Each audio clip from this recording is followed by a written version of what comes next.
jamaah pendidikan adab yang dimuliakan oleh Allah Subhanahu wa taala.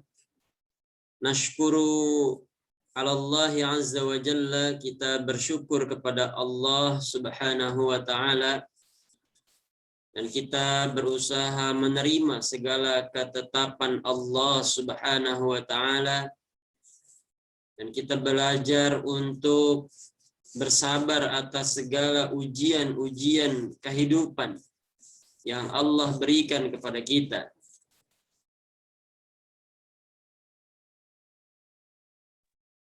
Allahumma hawwil ahwalana ya Allah, rubahlah segala keadaan-keadaan kami ila ahsanil hal, kepada keadaan yang terbaik, keadaan yang diinginkan, dikehendaki oleh Allah Subhanahu wa taala.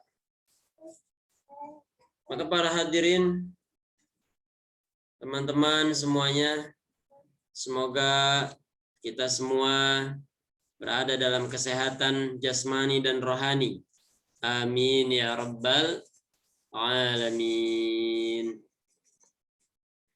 Baik Bapak Ibu yang dimuliakan oleh Allah Subhanahu wa taala, pertemuan kita kali ini sanabahatsu an adabil jum'ah, an adabi yaumil jumu'ah. Kita akan membahas bagaimana adab di hari Jumat. Hadirin yang dimuliakan oleh Allah Subhanahu wa taala, begitu indahnya dalam Islam ada satu hari yang disebut Sayyidul Ayyam, penghulunya hari. Hari yang mulia, yaitu hari Jumat. Maka kita bersyukur hari ini, malam ini kita berada di malam Jumat. Untuk itu kita selain kita isi dengan baca Al-Quran, dengan zikir, juga kita isi dengan ta'lim wa ta'allum. Ta'lim mengajar, ta'allum belajar. Untuk itu adab sholat Jumat. Adab di hari Jumat yang pertama di kitab adab sehari-hari. Pada hari Jumat telah terjadi 5 peristiwa penting. Yaitu yang pertama, Allah menciptakan Nabi Adam sebagai manusia pertama. Yang kedua, Allah mengusir. Allah menurunkan Nabi Adam dari surga ke bumi. Yang ketiga, Allah mewafatkan Nabi Adam. Yang kelima, ada satu saat yang bila hamba meminta kepadanya, pasti akan dikabulkan oleh Allah, asal tepat pada waktu tersebut. Yang kelima, yaitu terjadinya hari kiamat. Ini 5 fenomena atau 5 kejadian yang terjadi di hari kiamat, yang terjadi di hari Jumat. Hadis riwayat Imam Ahmad, Imam Abu Dawud. Kemudian dalam Al-Quran surah Al-Jumu'ah juga kita diperintahkan oleh Allah, ya ayyuhalladzina amanu idza nudiya lis-salati min yaumil jumu'ah. Wahai orang-orang yang beriman, apabila telah ditunaikan, yaitu salat Jumat, idza nudiya ya ayyuhalladzina amanu idza nudiya lis-salati min yaumil jumu'ah fas'au ila dzikrillah. Maka berusaha menuju ingat kepada Allah, berzikir kepada Allah. Ini pun ayat Al-Quran surah Al-Jumu'ah ayat 9, dan juga ayat ini menjadi sebuah hadis yang diriwayatkan oleh Imam Abu Dawud. Sholat Jumat sebaiknya diadakan di satu masjid dalam satu kampung. Hadis riwayat Imam Bukhari dan Muslim. Baik Bapak hadirin yang dimuliakan oleh Allah Subhanahu wa taala. Ini materi ini sangat penting untuk kalangan kaum Adam, bapak-bapak dan juga ibu-ibu juga penting juga. Kenapa penting? Karena harus bisa mengkondisikan bapak kita, suami kita, anak laki-laki kita dorong. Mereka kita persiapkan dari mulai malam hari di woro-woro. Ayo, besok nih hari Jumat. Besok hari mulia. Besok Sayyidul Ayyam. Besok ini lebarannya orang-orang masakin di hari Jumat. Maka kita sambut. Nah, kita sebagai istri, sebagai ibu yang di rumah, walaupun tidak berangkat sholat Jumat, tapi mempersiapkan. Mendorong suami, mendorong ayahanda, memotivasi anak-anak laki-laki kita untuk bisa hadir sholat Jumat. Untuk bisa mengisi amalan-amalan di hari Jumat. Hadirin yang dimuliakan oleh Allah Subhanahu wa taala. Kemudian ada untuk menghormati hari Jumat ada sunnah-sunnah yang kita harus persiapkan. Yaitu kita sebaiknya memulai persiapan sejak hari Kamis. Yaitu dengan apa? Memotong kuku. Masya Allah. Qat'ul azfar. Memotong kuku. Kemudian memotong rambut. Nah, ini sunnah juga, memangkas rambut sebelum hari Jumat dan sebagainya. Ini hadis riwayat Imam Bukhari. Gimana share screen-nya? Ini cara Ada nanti. Itu share screen.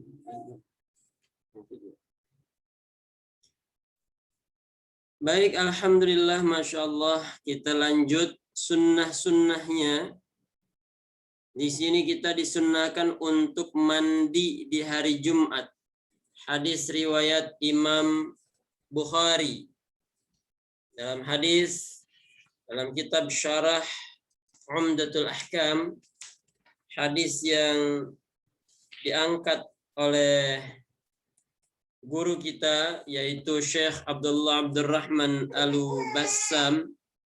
Beliau mensyarah kitab Umdatul Ahkam. Kitab Umdatul Ahkam itu syarah hadis hukum Bukhari Muslim.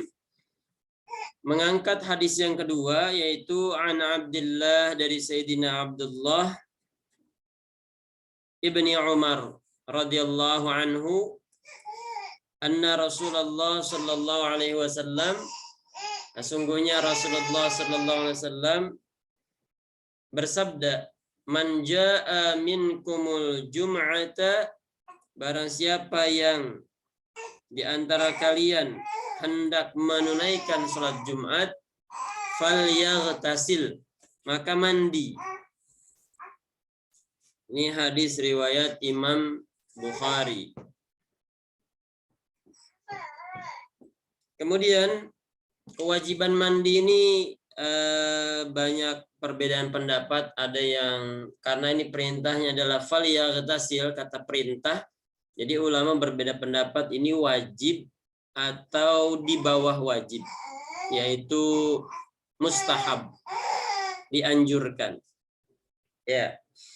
Ternyata ada yang mengatakan ulama secara kontekstual, ulama zahiri itu adalah ulama kontekstual yang melihat hanya dari kata hadis tersebut, redaksi hadis. Karena perintah itu adalah kata perintah, maka ulama zahiri yang memahami secara kontekstual ini adalah wajib. Tapi ulama-ulama yang lain mengatakan tidak sampai wajib. Tidak sampai wajib. Yang menjadi wajib hanya bagi orang yang keadaannya sangat tidak enak. Nah, kalau dia sholat Jumat tapi sampai naudzubillah sampai bau, mengganggu orang lain, nah ini maka rihun karih, suara atau bau yang tidak enak, ya, rih yang tidak enak, maka ini menjadikan kita wajib untuk mandi, ya, wajib untuk mandi. Kemudian bahkan di hadis-hadis lain juga ada di dalam kitab Kifayatul Akhyar, kita diperintahkan untuk mandi minimal sepekan sekali. Itu hari Jumat. Itu hadisnya ada beberapa riwayat, ya. Ada beberapa riwayat hadisnya yang memerintahkan kita untuk mandi. Ternyata memang yang rajin mandi itu orang Indonesia. Orang Indonesia mandi satu hari bisa 3 kali, pagi, siang, sore. Tapi kalau orang luar negeri, memang betul-betul seminggu sekali. Nah, memang betul-betul seminggu sekali. Ketika kami berangkat ke India, di sana ya sebagian dari mereka mandi itu ya ada yang seminggu sekali. Karena memang mereka di sana hari-harinya penuh dengan kegiatan. Nah, mereka mandiri, punya usaha mandiri. Di sana ada yang dagang, ada yang sudah dagang, beternak juga, punya pabrik tekstil juga, itu usaha di rumah. Nah, itu mereka sibuk dengan kegiatan itu sehingga mereka ada yang mandinya memang betul-betul ketika hari Jumat. Nah, itu. Nah, ini jadi dalam kitab Kifayatul Akhyar tadi, dengan kita mandi akan membuat suasana menjadi nikmat, wangi, supaya kalau kita datang itu orang itu senang. Nah, kita duduk ke masjid. Di dalam masjid yang hadir itu cukup banyak kalau Jumat, ya, cukup banyak. Nah, bahkan ada syarat nanti di dalam kitab fikih, di dalam kitab Kifayatul Akhyar mensyaratkan dalam mazhab Syafi'i yaitu 40 orang. 40 orang. Nah, kalau kita duduk di tengah-tengah orang banyak, sedangkan kita ini enggak nikmat suasananya, ini mengganggu orang. Jangan sampai kita mengganggu orang. Baik hadirin Allah Subhanahu wa taala, untuk di hari Jumat kita persiapkan dengan semaksimal mungkin. Kemudian yaitu setelah juga kita persiapkan dengan mandi, dalam hari Jumat itu banyak sunnah-sunnah yang dianjurkan oleh baginda Nabi Muhammad SAW. Di antaranya yaitu memperbanyak bersiwak. Nah, siwak, ya. Siwak ini sangat dianjurkan ketika sebelum sholat. Laula an asyqa ala ummati, seandainya tidak memberatkan kepada umatku, la amartuhum bisiwaki, sungguh aku akan perintahkan mereka untuk bersiwak, membersihkan gigi. Ya, kemarin sudah dibahas, ya, bagaimana siwak itu terbuat dari bahan apa, kayu apa. Nah, kemarin sudah kita bahas panjangnya, minimal, yang afdalnya seapa, doanya Allahumma tahhir fami wa tahhir badani wa harrim jasadi 'alan nar. Fadilahnya bersiwak, Allah berikan 70 khasiat daripada bersiwak. Yang paling utama adalah kita dimudahkan di akhir hayat bisa mengucapkan kalimah thayyibah, la ilaha illallah. Kemudian memotong kuku, qat'ul azfar, kita potong kuku. Nah, kita potong kuku. Caranya bagaimana? Dari mulai telunjuk kanan terus sampai ke kelingking kanan, lanjut ke kelingking kiri sampai jempol atau ibu jari kiri, terakhir adalah ibu jari kanan. Nah, itu dia. Baca sholawat. Nah, itu cara motong kuku. Kemudian merapikan rambut. Nah, rambutnya dirapikan. Menyisir maksudnya. Ya, menyisir rambut. Kemudian ada juga memakai wangi-wangian. Nah, pakai wangi-wangian. Nabi sangat senang dengan minyak wangi misik, za'faran. Nah, itu bagus pada hari Jumat. Karena kan lagi lebaran, hari raya. Maka kita pakai juga pakaian yang terbaik pada hari Jumat. Bukan pakaian yang paling mahal, tapi pakaian yang terbaik. Adapun warnanya, nah warnanya memang yang Nabi sukai adalah warna putih. Baik teman-teman para asatidz, di hadis yang lain, sebaik-baik pakaian ialah gamis warna putih. Ini hadis riwayat Imam Tirmizi. Kemudian Jumat itu adalah hari raya umat muslimin. Jadi itu Jumat adalah hari raya umat muslimin, bukan buat orang miskin saja. Seluruh umat Islam itu adalah hari rayanya hari Jumat. Karena umat Yahudi juga punya hari raya. Yahudi hari rayanya hari Sabtu. Nasrani hari rayanya hari Ahad. Maka sebaiknya kita di hari Jumat itu mengisi dengan bahagia, dengan senang. Makanya orang-orang dulu itu kalau dari Jumat makan enaknya itu hari Jumat.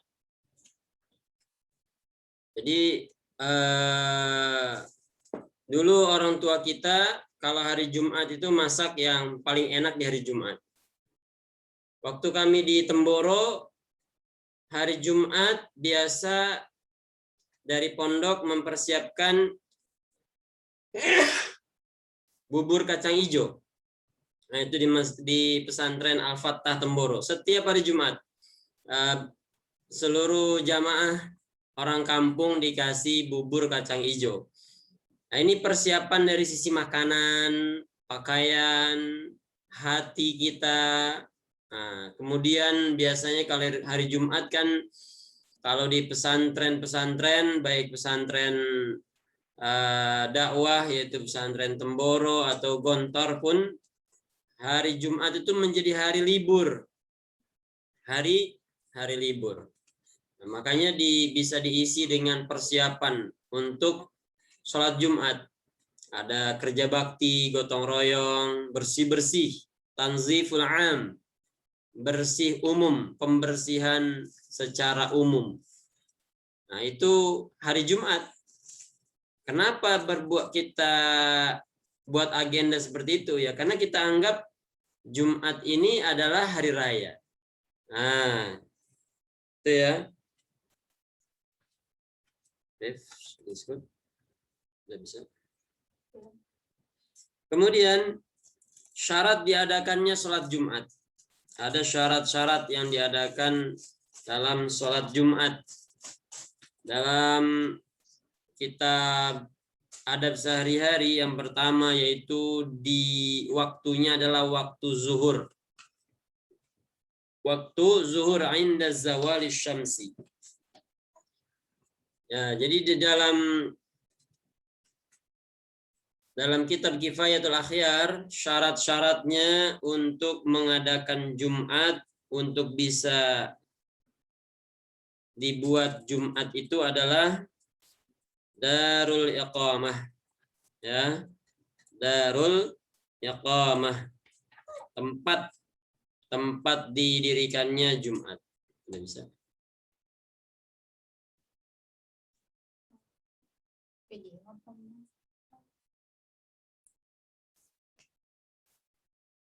Jadi tempat diadakannya Jumat ini adalah di satu masjid, yaitu kalau zaman dahulu masjid yang diadakan Jumat itu namanya Masjid Jami'. Kenapa disebut dengan Masjid Jami'? Masjid yang mengumpulkan seluruh umat Islam. Makanya dulu itu masjid itu dalam satu kota hanya satu. Semua umat Islam masuk ke kota itu, ke masjid itu. Nah, itu ya. Dan juga masjidnya memang betul-betul untuk menyatukan umat. Untuk menyatukan umat. Kemudian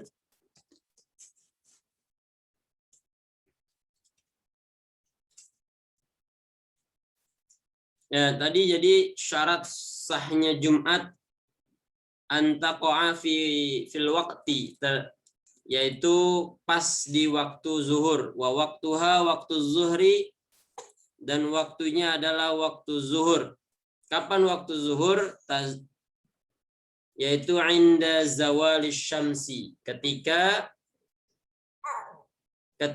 mulai condong ya, condongnya matahari atau mulai tergelincirnya matahari. Nah itu, bahkan Nabi juga ada hadis yang lain, Nabi mengadakan lebih cepat daripada tergelincirnya matahari, sebelum tergelincirnya matahari.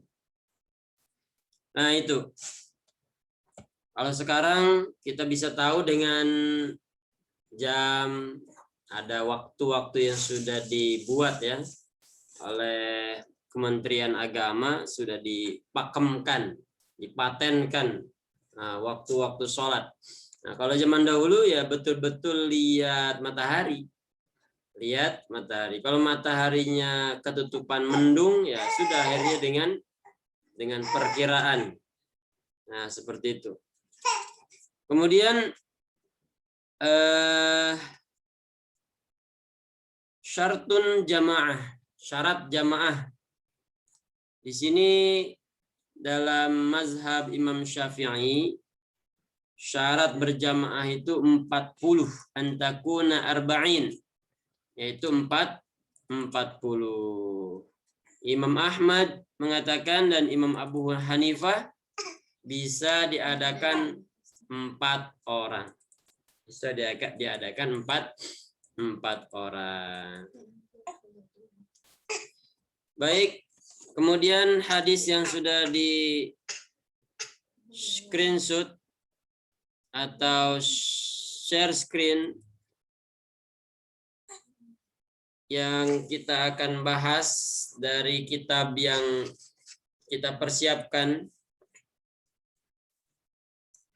Kemudian yaitu yang kedua adalah An Jabirin ibni Abdullah radhiyallahu anhu maqal, dari Sayyidina Jabir radhiyallahu anhu, ia berkata, jaa rajulun wan nabiyyu sallallahu alaihi wasallam yakhtubun nas.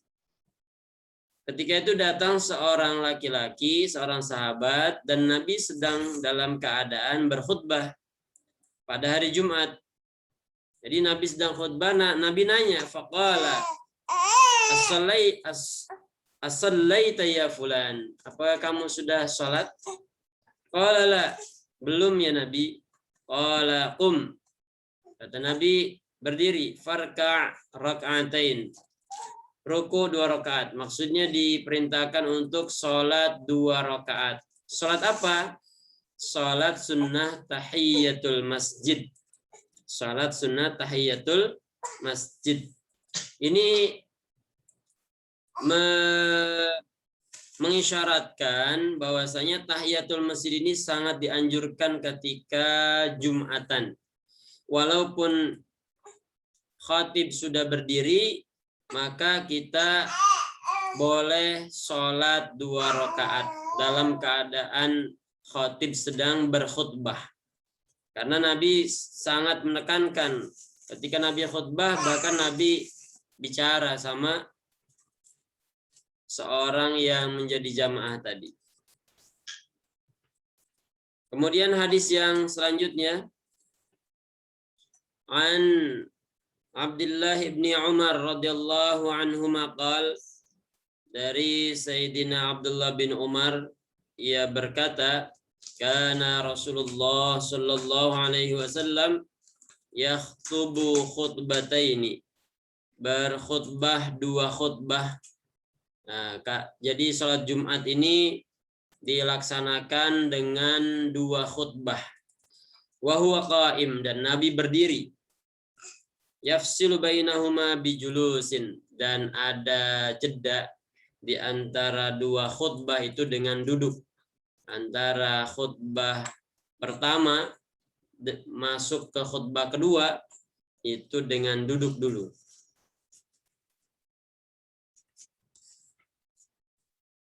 Hadis yang berikutnya, an Abi Hurairah radhiyallahu anhu anna Nabiyya sallallahu alaihi wasallam, dari Sayyidina Abu Hurairah radhiyallahu anhu, sungguhnya Nabi sallallahu alaihi wasallam bersabda, idza qulta li sahibika, apabila kamu lagi sholat Jumat nih kita, Bapak-bapak, tiba-tiba kita ngomong sama teman kita, diam, ansyid. Pada waktu kita ada khutbah Jumat, wal imamu yakhtubu, dan imam dalam keadaan khutbah, faqad laghauta, maka sungguh kamu telah berbuat sia-sia. Bahkan di situ laghauta itu bisa mengarah kepada menyimpang atau berbuat salah, berbuat dosa. Laghaut, kamu telah berbuat salah, kamu telah berbuat keliru. Nah, jadi ternyata ketika kita mendengarkan khutbah, kalau ada teman kita di samping kanan kiri kita yang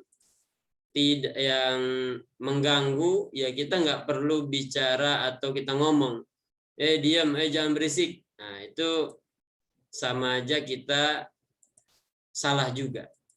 Nah, minimal kita ingatkan dengan isyarat. Kita ingatkan dengan isyarat. Sebaiknya memang seorang Bilal sebelum khutbah itu menegaskan supaya jamaah dikondisikan, anak-anak yang kecil-kecil dikondisikan, ditempatkan khusus untuk anak-anak. Selanjutnya, ini ada hadis tentang keutamaan ketika berangkat sholat Jumat. Ya, ketika kita berangkat sholat Jumat, an Abi Hurairah radhiyallahu anhu, dari Sayyidina Abu Hurairah radhiyallahu an, anna Nabiyya sallallahu alaihi wasallam qala, sesungguhnya Nabi bersabda, man ightasala yaumal jumu'ah, siapa yang mandi di hari Jumat, tsumma raha, kemudian berangkat pagi-pagi. Roha ini di sini artinya adalah berangkat. Fi sa'atil ula, di jam pertama atau di kloter pertama, faka'annama qarraba badanatan, maka seakan-akan dia telah mendekatkan diri atau mengorbankan seekor unta. Badanatan, badanah ini artinya unta betina. Unta ini lebih baik daripada sapi, lebih mahal, makanya dia tertinggi. Wa man raha fi sa'ati tsaniyah, dan barang siapa yang berangkat sholat Jumat di kloter kedua, di jam kedua, di bagian sip yang kedua, faka'annama qarraba baqaratan, seakan-akan dia telah mendekatkan diri dengan mengorbankan satu ekor sapi. Baqarah, sapi betina. Ya. Jadi tadi yang pertama unta, yang kedua sapi. Wa man raha fi sa'ati tsalitsah, dan siapa yang berangkatnya di jam ketiga, faka'annama qarraba kabshan aqrana, maka akan-akan dia mendekatkan diri kepada Allah dengan mengorbankan kabshan, yaitu kambing, ya, domba, akran yang bertanduk. Nah, jadi domba, kambing yang bertanduk itu kambing terbaik berarti. Ya. Kemudian selanjutnya, wa man raha fi sa'ati rabi'ah, siapa yang berangkat di jam keempat, faka'annama qarraba dajajatan. Jadi kalau Pak Ustadz Sutarno berangkat di jam keempat ke masjid, maka seakan-akan dia mendekatkan diri kepada Allah dengan mengorbankan yaitu ayam, ayam betina, dajajah. Ya. Wa man raha fi sa'atil khamisah. Kalau Ustadz Mahmudin, ternyata Ustadz Mahmudin berangkat ke masjid mau sholat Jumat di sip kelima, faka'annama qarraba baydatan, seakan-akan mengorbankan sebuah telur. Ya, jadi dapat pahalanya, pahala cuma dapat telur saja. Cuma sayangnya kalau telurnya bagus masih alhamdulillah. Tapi kalau telurnya alias nggak bagus, alias tembuhuk, ini jadi sedih jadinya. Udah dapat telur kecil lagi, begitu bau lagi. Nah itu ya. Faidza kharajal imam, apabila imam sudah keluar, hadaratil malaikatu yastami'una dzikra, maka malaikat-malaikat itu hadir untuk mendengarkan nasihat khutbah. Jadi ulama mentakwilkan hadis ini adalah malaikat itu ketika orang-orang berangkat ke masjid, maka malaikat menunggu di depan pintu masjid. Menunggu di depan pintu masjid. Dicatat. Jadi malaikat itu bagian mencatat semua orang-orang yang masuk ke dalam masjid. Yang satu datangnya pagi-pagi. Kapan itu waktunya jam pertama untuk berangkat sholat Jumat? Ketika mulai terbitnya matahari. Terbitnya matahari. Nah, beda terbit fajar sama terbit matahari. Kalau fajar itu ya subuh. Tapi kalau matahari itu waktu isyraq. Nah, itu shift pertama. Bagian shift pertama. Dicatat tuh sama malaikat. Si Robi dia masuk ke masjid jam 7, dapat pahala onta. Kemudian si Rijal dia masuknya jam 9 pagi ke masjid. Dia dapat sapi. Yang terakhir giliran si Roy, ternyata dia masuknya udah siang. Udah azan. Udah azan. Khotib udah mau naik. Nah, dia dapat telur aja. Bahkan ketika imam sudah naik, ada juga orang yang baru datang. Khotib udah khutbah, bahkan sudah khutbah pertama, dia baru datang. Ya, malaikat udah masuk ke dalam, ikut mendengarkan khutbah. Nah, udah nggak dicatat lagi tuh, nggak kebagian catatan dari malaikat. Itu ya. Ini hadis tentang keuntungan berangkat untuk sholat Jumat. Kemudian ada sunnah-sunnah ya di hari Jumat ya.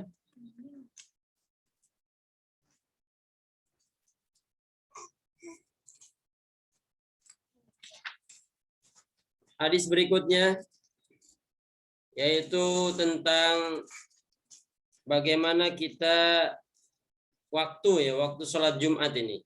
An Salamata ibnil Aqwa, dari Sayyidina Salamah bin Aqwa, wa kana min ashabis syajarah, dan beliau adalah salah satu sahabat yang berbaiat di bawah pohon, yaitu baiatur ridwan ya.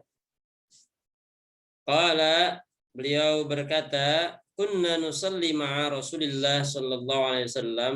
Kami biasa sholat bersama Rasulullah, sholat Jumat, sholatil Jumu'ah, thumma nansarifu, kemudian kami balik dari sholat Jumat, walaysa lil hitan, dan tidak ada bayang-bayang di bawah dinding-dinding bangunan.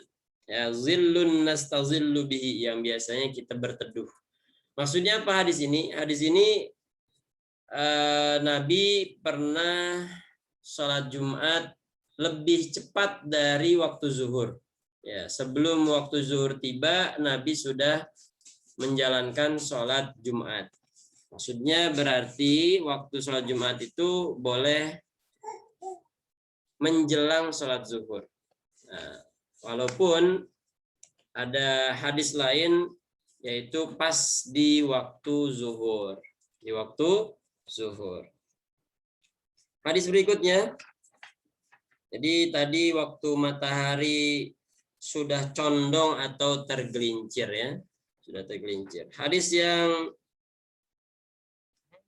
terakhir di kitab Umdatul Ahkam, an Abi Hurairah radhiyallahu an, dari Sayyidina Abu Hurairah radhiyallahu an, kana Rasulullah sallallahu alaihi wasallam, bahwasanya Nabi sallallahu alaihi wasallam biasa yaqra fi salatil fajri. Nah, biasa membaca surat di waktu sholat subuh hari Jumat, yaitu Alif Lam Mim Tanzil. Alif Lam Mim Tanzil. Surah apa itu? Surah As-Sajdah. Surah As-Sajdah. Dan di rakaat kedua Nabi membaca surah Hal Ata 'alal Insan. Hal Ata 'alal Insan. Surah Al-Insan.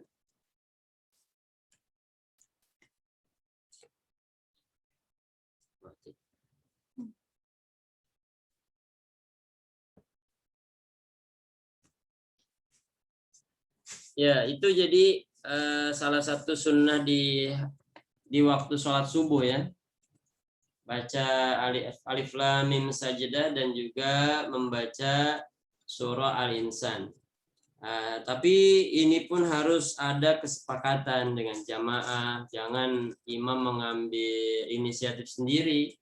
Lagi kalau jamaahnya perumahan, Masya Allah. Jangan baca Alif Lam Mim Tanzil, baru baca kunut agak panjang dikit, udah ada yang laporan.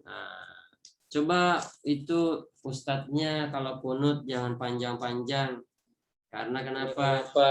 Karena mau berangkat kerja. Nah, itu ya. Jadi ketika sholat subuh, kita jangan mengambil inisiatif sendiri. Harus ada musyawarah dengan jamaah.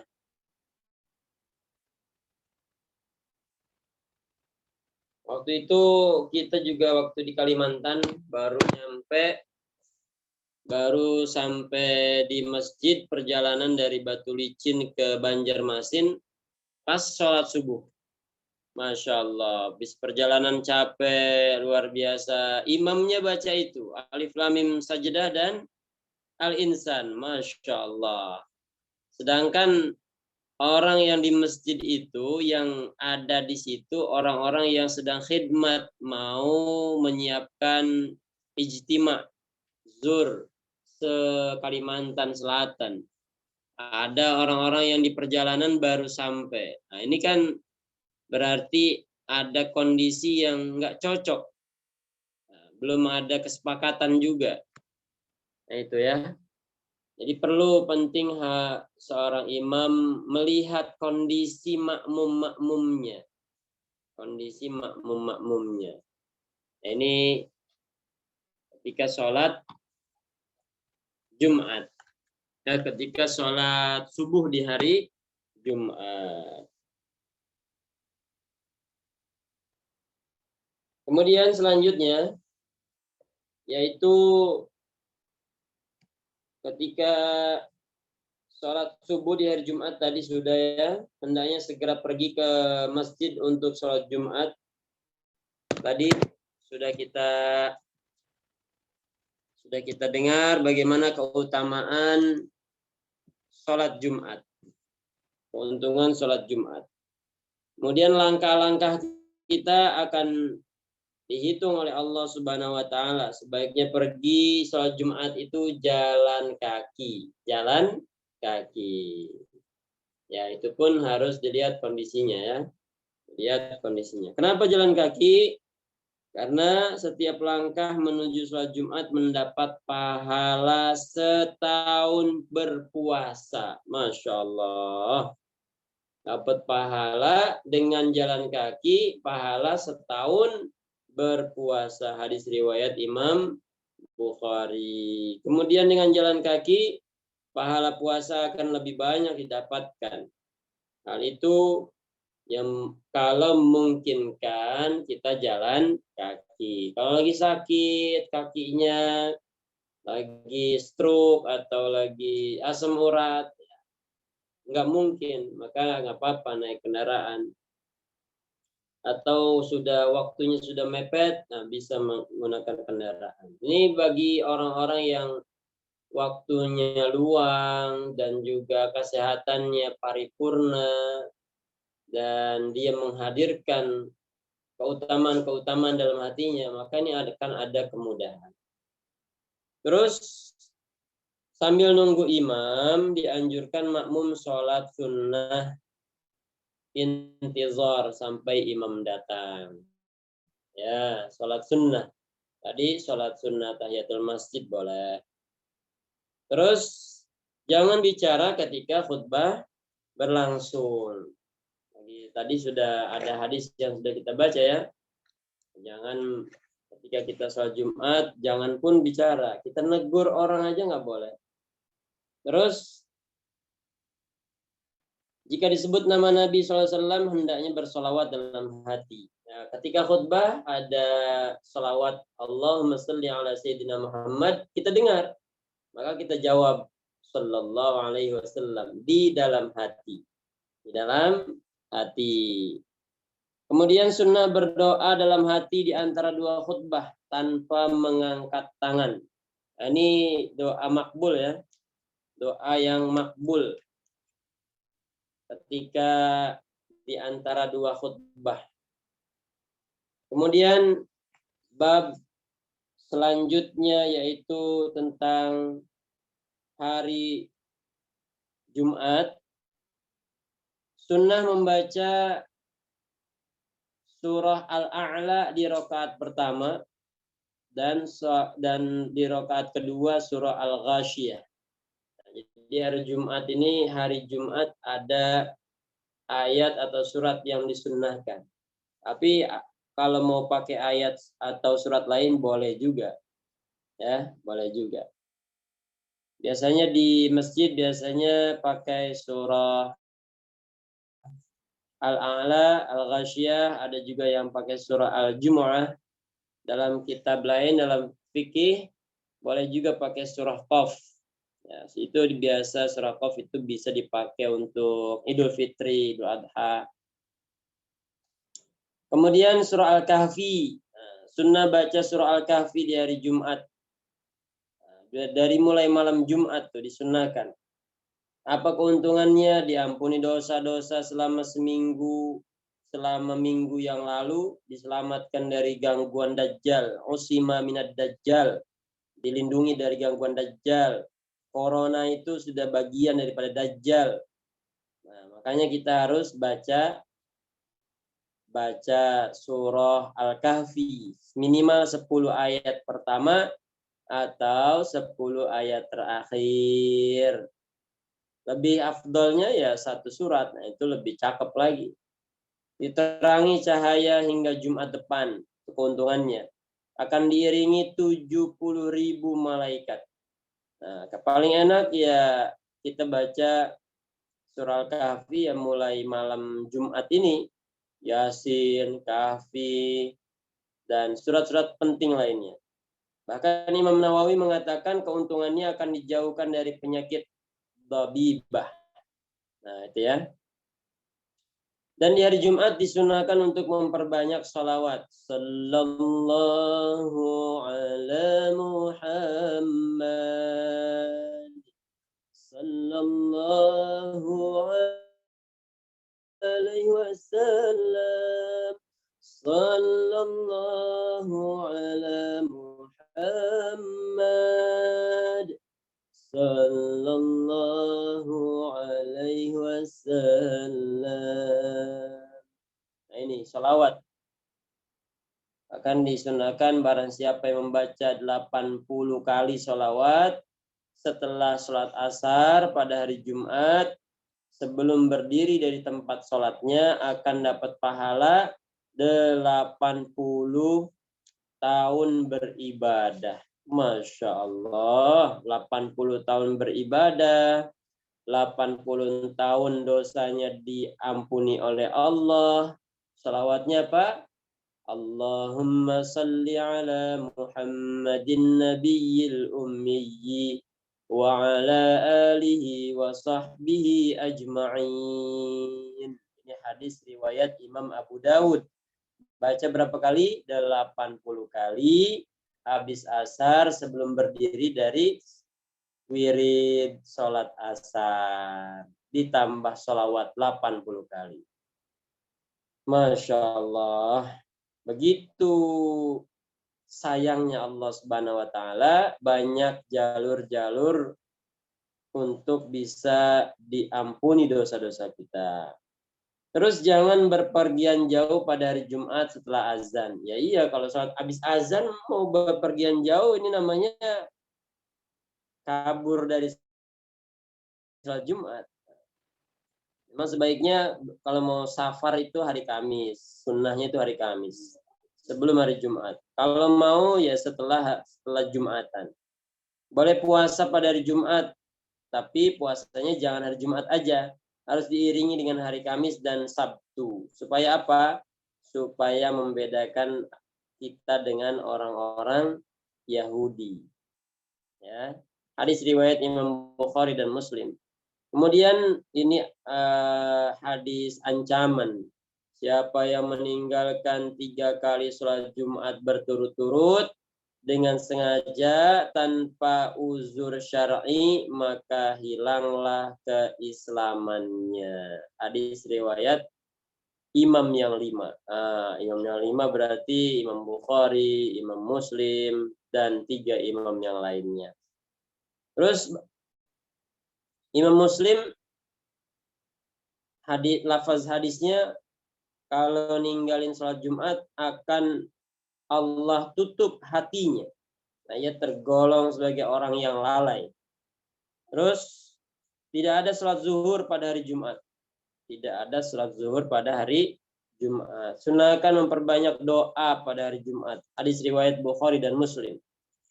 Ini ada waktu makbul ya di hari Jumat untuk doa. Kapan? Dari mulai ba'da asar. Atau dari mulai malam Jumat sampai maghrib. Nah, itu dia. Saat terkabulnya doa pada hari Jumat itu setelah sholat subuh sampai isyraq. Itu ada waktu makbul. Ketika matahari tepat berada di atas kepala, zuhur, itu ada waktu makbul. Ketika khatib sedang naik mimbar. Kemudian di antara dua khutbah itu waktu makbul. Ketika khatib turun dari mimbar juga waktu makbul. Setelah sholat Jumat waktu makbul. Setelah asar sampai maghrib itu ada waktu makbul. Nah ini kita usahakan. Hunting, kita buru waktu-waktu yang makbul tadi. Dengan apa? Dengan doa-doa.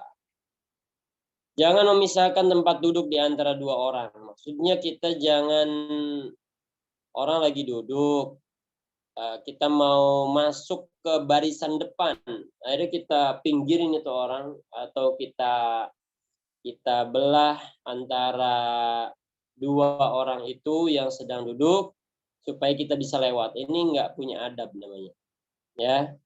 Apalagi kalau sampai ngelangkahin, ini nggak boleh. Keras ini dalam Quran. Yarfa'illahu alladzina amanu minkum. Ya ayyuhalladzina amanu idza qila lakum tafassahu fil majalis. Kita minta untuk meluaskan dalam majlis. Wa idza qila lakum fanshuzu, ya itu ya. Kemudian jangan menempati tempat duduk orang lain. Nah, tempat duduk orang lainnya hadis riwayat Imam Abu Daud, Imam Nasai, Imam Ahmad. Sunnah menunaikan sholat tahiyatul masjid tadi sudah ya.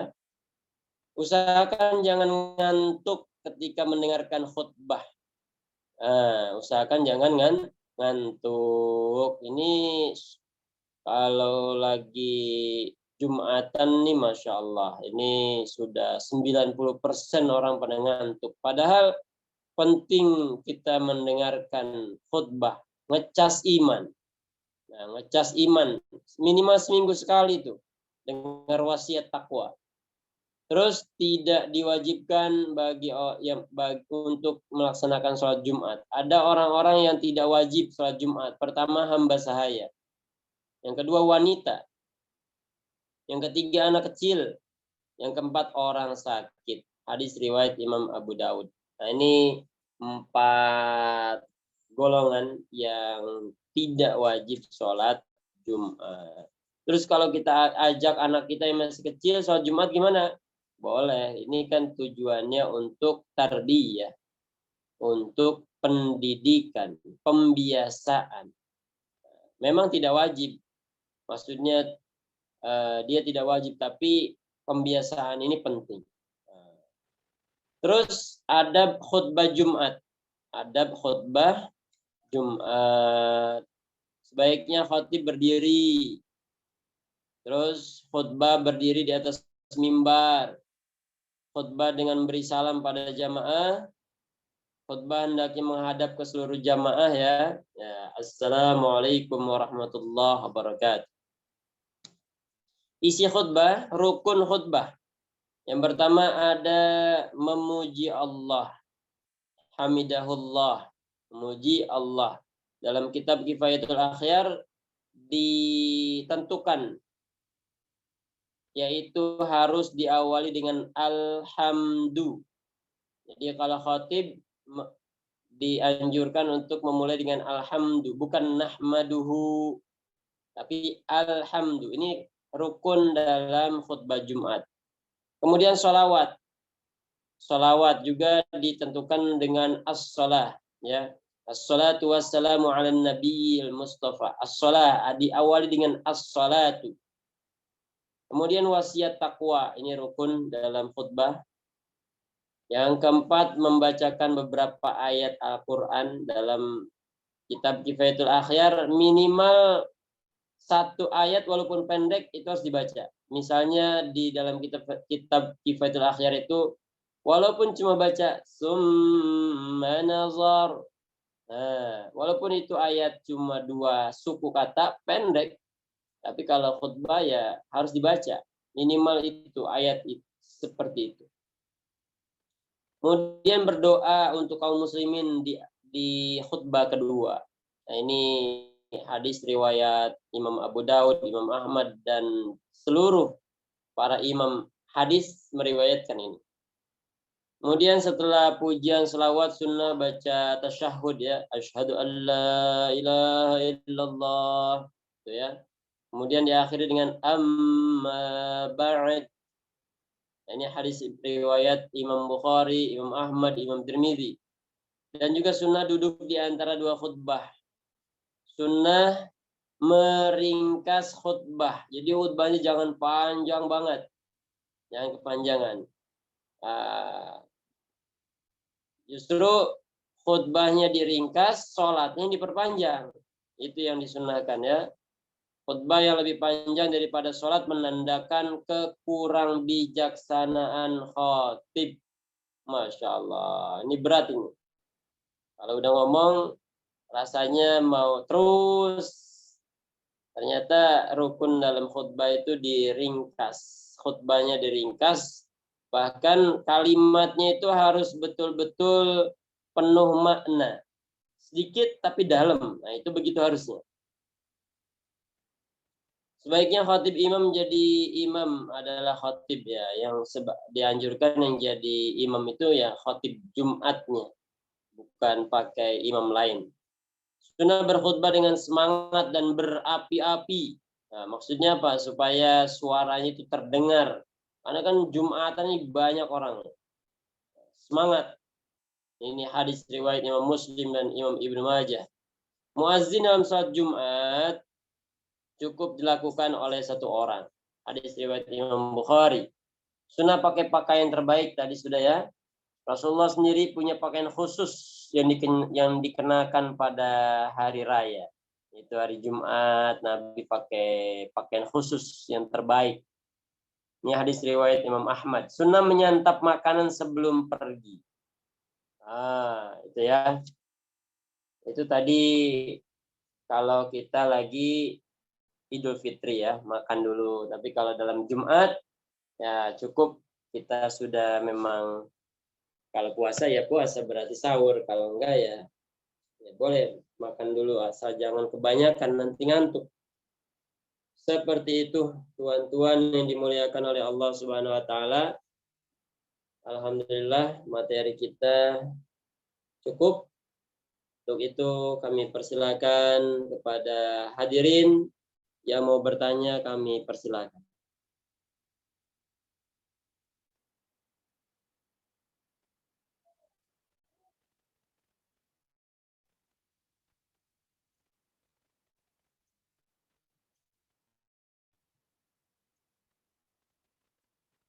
Oh, Om. Ada yang mau bertanya? Atau sudah cukup jelas? Kalau memang sudah cukup jelas, ada yang mau bertanya langsung silakan, atau ada yang mau chat juga boleh. Silakan. Yang akhwat kalau mau bertanya di chat nanti akan dibaca. Yang bapak-bapak mau bertanya boleh langsung. Ya, silakan.